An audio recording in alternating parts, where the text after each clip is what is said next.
Friends, आज हम फिर एक नई कुंडली का विश्लेषण करने जा रहे हैं। जैसे हमारे किसी व्यूअर या सब्सक्राइबर ने पूछा था कि हम दिव्या भारती की कुंडली पे का विश्लेषण करें, तो हमने सोचा कि उनकी कुंडली पर करें, क्योंकि वो बहुत ही प्रतिभावान एक्ट्रेस थी जिनका अनफॉर्चुनेटली निधन हो गया, अनटाइमली डेथ हो गई। तो उसके बारे में बहुत सारी क्वेरीज और क्वेश्चंस हमेशा रहे हैं और रहते हैं कि क्या हुआ, कैसे हुआ।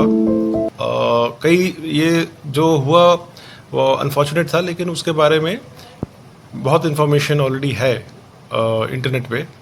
लेकिन हम देखते हैं कुंडली के माध्यम से कि क्या ये मैच करता है जो मीडिया में या जो रिपोर्ट्स थी। तो देखिए, पहले हम दिव्या भारती की कुंडली पर नज़र डालें तो ये तुला लग्न की और ये मीन राशि की कुंडली है। तो तुला लग्न के जो स्वामी है शुक्र, वो काफ़ी वेल प्लेस्ड है 4th हाउस में। तो तुला लग्न वाले जातक या लिब्रा के जो जातक होते हैं वो काफ़ी बैलेंस और हार्मनी बनाने में बिलीव करते हैं, और ये वीनस का साइन है तो काफ़ी आर्टिस्टिक और ब्यूटी में ये लोग इंटरेस्टेड रहते हैं, आर्ट्स ब्यूटी में, और लाइफ में चाहते हैं कि हार्मनी बैलेंस बना रहे। और ये काफ़ी मतलब फ्रेंडली और सोशल लोग भी होते हैं। और जो मीन राशि है, तो मीन राशि का जो उनमें गुण आता है, ये काफ़ी एम्पैथेटिक लोग होते हैं, कंपैशनेट होते हैं, गिविंग होते हैं नेचर से। लेकिन ऑन द डाउन साइड दोनों तुला और मीन राशि की ये भी एक प्रॉब्लम है कि ये लोग थोड़े इंडिसिसिव हो जाते हैं। डिप्लोमेटिक तो होते हैं ये लोग, लेकिन इंडिसिसिव और सबको खुश करने के चक्कर में कई बारी अपने पे इतना ज़्यादा फोकस नहीं कर पाते हैं और थोड़ा कन्फ्यूजन की स्टेट में रहते हैं। और इनका जो चंद्र है मीन राशि में, वो तो 6th हाउस में है। और बाकी जो ग्रहों की प्लेसमेंट है, राहु उनके 3rd हाउस में है, शनि केतु इनके भाग्य स्थान में विराजमान है, मंगल इनके 8th हाउस में है, और जुपिटर सूर्य और बुध इनके 5th हाउस में है। ये तो है इनकी ग्रहों की प्लेसमेंट।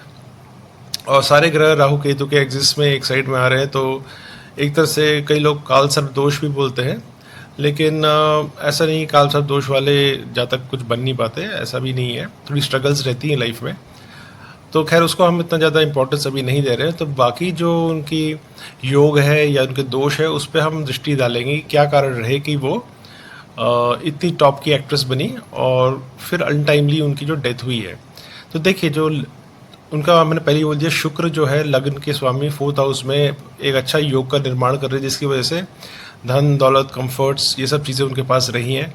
शुक्र की दृष्टि कर्म का भाव है उसमें ऑलरेडी है, तो ये दिखाता है कि उनका जो करियर है, और लग्न में भी क्योंकि राशि उनकी तुला है और शुक्र की दृष्टि के कर्म के स्थान पे भी है, तो ये फिल्म मीडिया जगत से जुड़े होने का योग दिखाता है, और जो कि वो उनका था भी।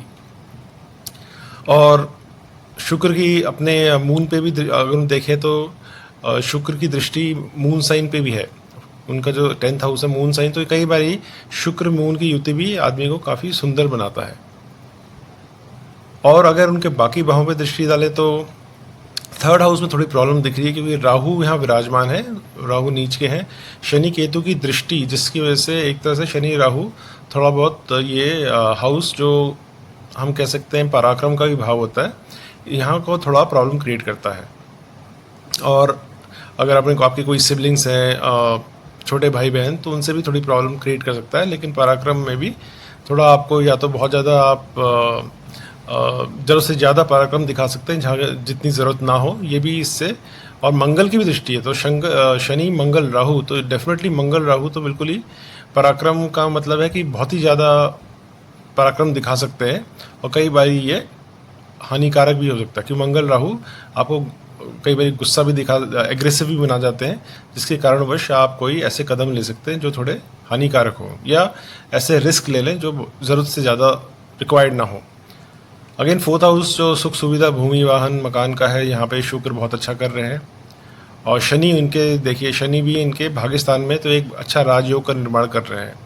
तो दो अच्छे अच्छे योग, लग्नेश का चतुर्थ में जाना और चतुर्थेश का भाग्यस्थान में जाना, अच्छे योग का निर्माण कर रहे हैं। तो इसकी वजह से इनको इतनी कम आयु में इतनी पॉपुलैरिटी मिली।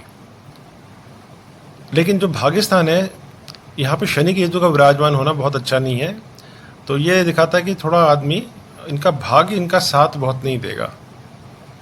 तो शनि केतु की वजह से इनका ये 9th हाउस भी थोड़ा डैमेज सा दिखाई दे रहा है इस कुंडली के हिसाब से। 6th हाउस में चंद्र विराजमान है और जो गुरु है इसके 5th हाउस में चले गए हैं, जो क्रिएटिव आर्ट्स का भी फील होता है। तो 5th हाउस इनका जुपिटर, सूर्य और बुध ये अच्छा दिखाई दे रहा है, ऐसा कोई प्रॉब्लम नहीं दिखाई दे रही है इसमें। शनि ऑफकोर्स इनके भाग्यस्थान में थोड़े प्रॉब्लम कर रहे हैं, तो ये मिक्स्ड रिजल्ट जरूर देगा। 5th हाउस जो आपके लव, एजुकेशन, इन सब चीज़ों का कारक है या रिप्रेजेंट करता है। अगेन 6th हाउस में इनका मन और शनि का एस्पेक्ट दिखाई दे रहा है, तो मन पे तो एंग्जाइटी, डिप्रेशन या थोड़ी इस तरह की प्रॉब्लम्स भी आदमी को देखी जा सकती है। तो 6th हाउस इनका थोड़ा कमज़ोर है क्योंकि शनि और चंद्र बहुत अच्छा नहीं करेंगे, एक तरह से विष दोष का भी निर्माण हो जाता है। तो मन के लिए रोग या रोग ऋण शत्रु का भी भाव है, तो थोड़ा बहुत 6th हाउस इनका इतना सही नहीं है। 7th हाउस मैरिज का हाउस है, यहाँ अगर हम देखें तो उसके स्वामी मंगल 8th हाउस में चले गए हैं। मंगल हस्बैंड का भी कारक होते हैं और 8th हाउस में जाना दिखाता है कि कोई ना कोई शादी के बाद, क्योंकि 7th हाउस शादी का है, तो मंगल का जाना कोई ट्रांसफॉर्मेटिव इवेंट को इंडिकेट करता है कि शादी के बाद कुछ ट्रांसफॉर्मेशन या कुछ 8th house sudden loss, death और इन सब चीज़ों का भी है। तो ये दिखाता है कि मंगल का 7th हाउस का 8th में जाना ये दिखाता है कि बहुत अच्छा नहीं है 7th हाउस इनके लिए। और अगर नवमांश में भी देखें तो इनके नवमांश में राहु, मंगल और शनि का एस्पेक्ट्स आ रहे हैं 7th हाउस में, जो कि बहुत अच्छे नहीं है। तो नवमांश तो और भी बिगड़ा हुआ है। तो 7th हाउस मैरिज का हाउस काफ़ी एक तरह से देखें तो ये बहुत प्रॉब्लमेटिक है। और उनकी मैरिज ज़्यादा चली भी नहीं क्योंकि डेथ भी हो गई जैसे हम जानते हैं। तो ये सब हमें से दिखाई दे रहा है। भाग्यस्थान कमज़ोर है।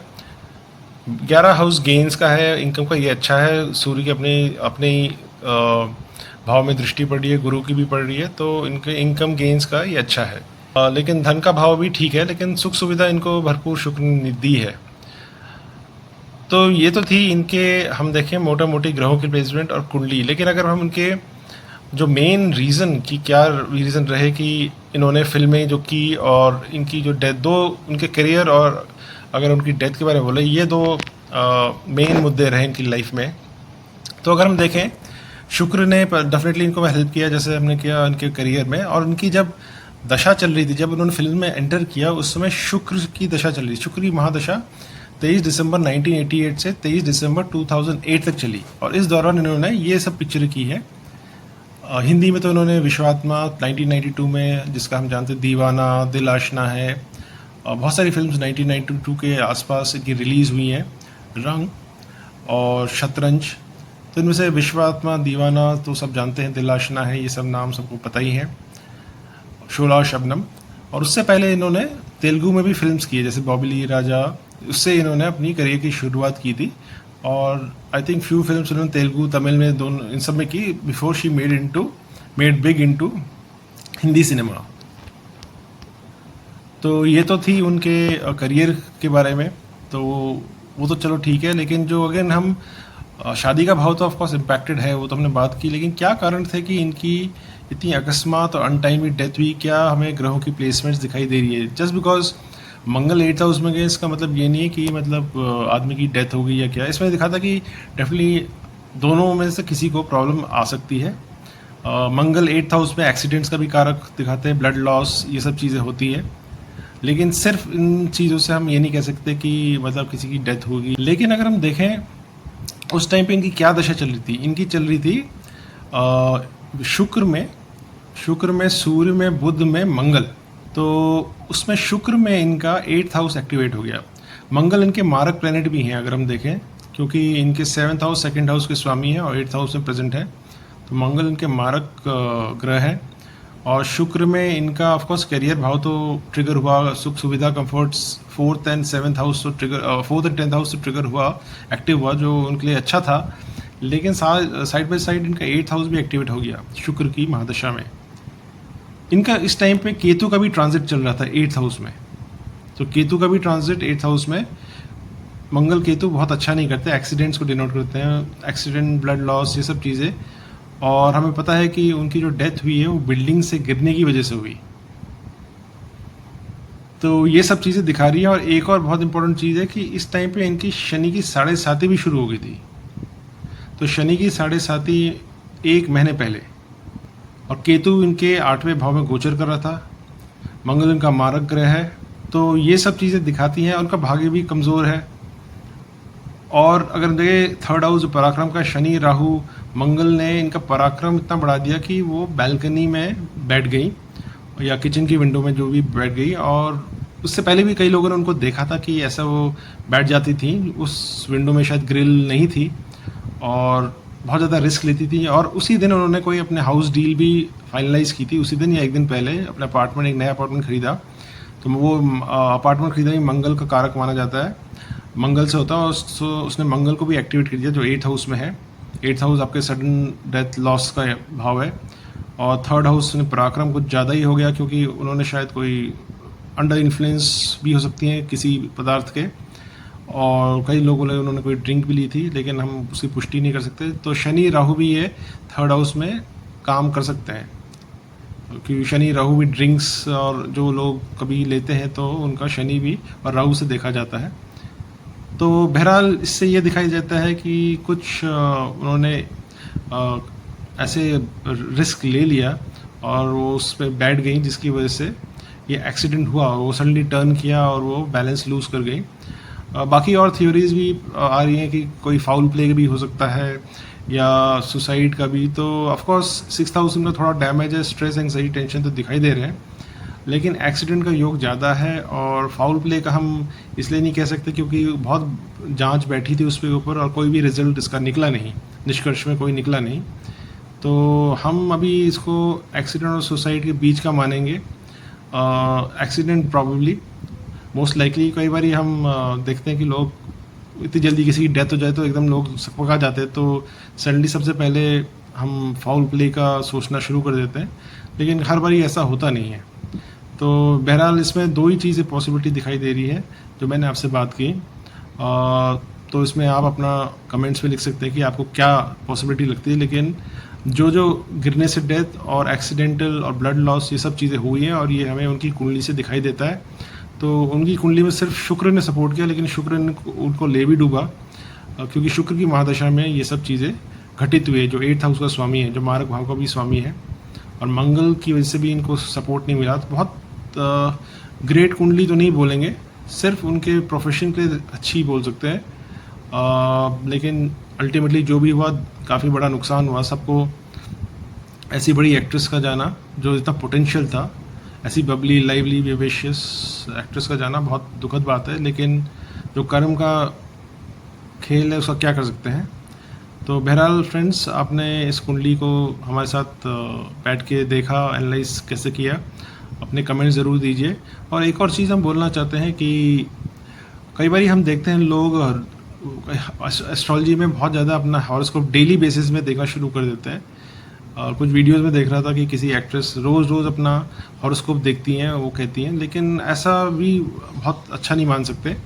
हमें एस्ट्रोलॉजी को, जैसे हम डॉक्टर के पास जाते हैं, कभी हमारी हेल्थ ख़राब हो जाती है तो हम साल में 2-3 बार शायद डॉक्टर के पास जाएँ। रोज़ तो कोई डॉक्टर के पास जाएगा नहीं। तो उसी तरह से एस्ट्रोलॉजर के पास भी आप तभी जाएँ जब आपको कुछ प्रॉब्लम हो। 2-3 बार ही आप साल में दिखा दीजिए, कोई हर्ज नहीं। लेकिन अगर आप रोज़ अपना हॉरोस्कोप देख रहे हैं, रोज़ अपना किसी एस्ट्रोलॉजर के पास जा रहे हैं, तो ये मेरे ख्याल से बहुत ज़्यादा अपने टाइम और पैसे का दोनों की बर्बादी है। आप अपना एक ओपिनियन ले लीजिए या उससे एक रीडिंग ले लीजिए, तो उसके बाद उस पर अमल भी करना होता है। 3-4 महीने तो आप उस पर अमल करेंगे, कुछ करेंगे, अपने में चेंजेस लाएंगे, ताकि आपके ये जो प्रारब्ध कर्म है वो थोड़े इंटेंसिटी उसकी कम हो सके। लेकिन हर दिन तो आदमी कोई उपाय नहीं कर सकता। तो साल में 2-3 बारी भी अगर आप जा रहे हैं तो वो तो चलो ठीक है, लेकिन आप रोज़ अगर कुछ अपना हॉरोस्कोप पेपर में या इंटरनेट पे देख रहे हैं तो मेरे ख्याल से वो बहुत सही प्रथा नहीं रहेगी। So friends, till next time, please like, share and subscribe my video. Thank you.